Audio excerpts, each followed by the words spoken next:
Good morning, Bulldogs. I'm Anna Kelly. And I'm Ben Dickerson. And welcome to your BNN News Show. This week we'll be showing you more on the Northeast game, Chaos Club, tennis, and homework problems.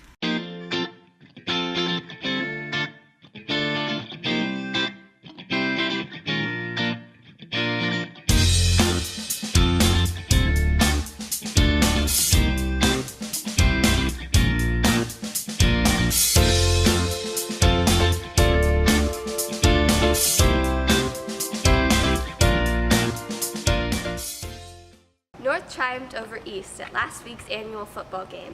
BNN talks about the match. This past week was the Northeast football game. BNN sat down with Trenton Kelly and Mitchell Collier to get a better perspective on the result of the game.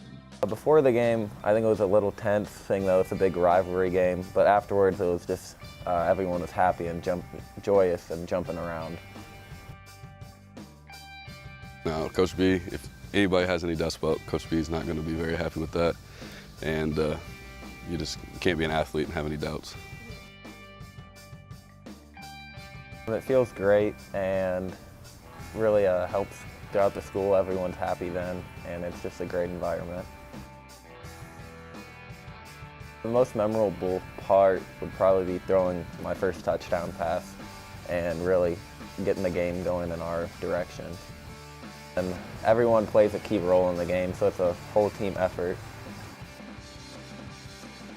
Our coaches do a great job for us, and we came together as a team and played very well.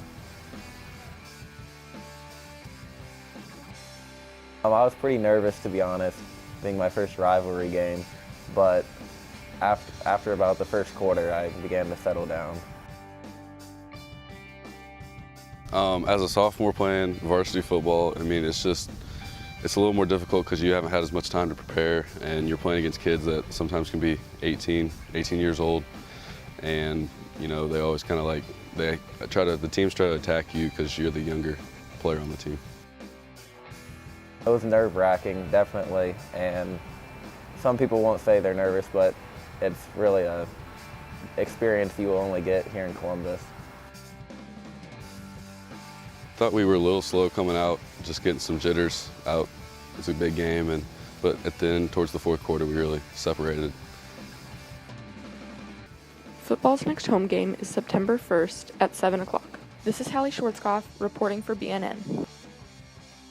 Chaos Club is a new club this year. BNN finds out what it is.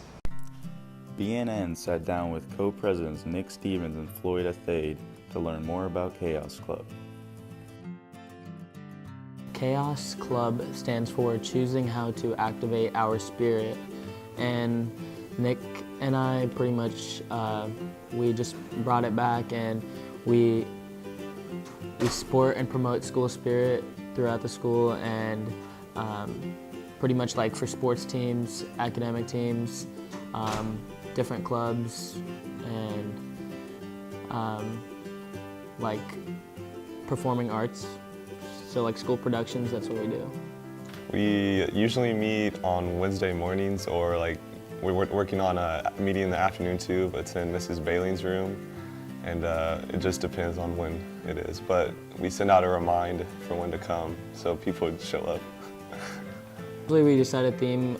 We use this list. We have like a list of 40 to 50 different themes, and we just pick out regarding like what the school name is and stuff.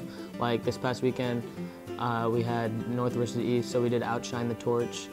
That went really well. So this club, we didn't start it, we just like revamped it, like made it come back, because it originally started in like the 80s and was really big then, and like a lot of people participated, and so I looked through my parents' yearbooks and I saw that, and I talked to Floyd about it, and we just decided it was a great idea, and we just restarted it. This is Brendan Agnew And Fraser Swan reporting for BNN. The boys' tennis coach just reached a huge milestone. BNN caught up with the players to talk about the win. BNN sat down with Coach Kendall and asked him how he felt about reaching his 700th win. Coaching tennis in general, I've probably been coaching Honestly, back when I was in high school, I was doing tennis lessons and teaching then at that time. But as far as high school coaching, I started in the late 80s. And I came here and I started coaching Columbus North tennis boys in 1995.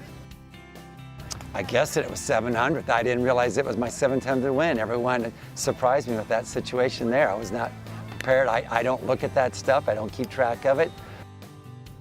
It makes you feel like you've been coaching an awful long time, probably to go 700 wins. And I'm getting older, obviously, in that situation there. Feels pretty good. I would have liked to gone against some tougher opponents, but I mean, it's good, I guess.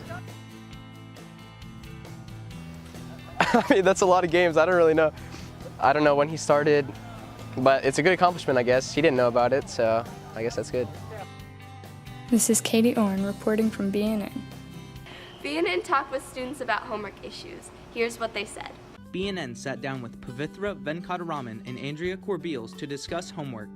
My name is Pavithra Venkataraman, and what bothers me about homework is when it's just busy work and when it's just work that you get as a label for teachers to be like, oh, I'm giving you homework, here's something. I believe that homework has both a positive and negative effect on students' outside lives. It's positive because homework prepares you definitely for your class the next day or whatever you're studying, and it helps you enhance your learning. But also it's negative because like if you have activities or work, like I do volleyball and I work at Four Seasons, and when I have like 2 hours of homework to finish after practice, it's really hard to manage that.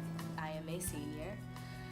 I do have a lot of homework this year. I had a bit more last year. I get that that teachers want to give you extra practice work, especially since 45 minutes isn't a lot of time to teach stuff. I think that it would be nice if we had less homework, or maybe if the homework that we did have was more concentrated so that overall our homework levels did go down. This is Ben Dickerson reporting for BNN. That's it for today, Bulldogs. I'm Anna Kelly. And I'm Ben Dickerson. Have a great weekend. If you would like an announcement on the show, please email us at nhs_communications@bcsc.k12.in.us. BNN is a proud partner of CNHS Media at Columbus North and Columbus, Indiana. All music is provided by American Music Company.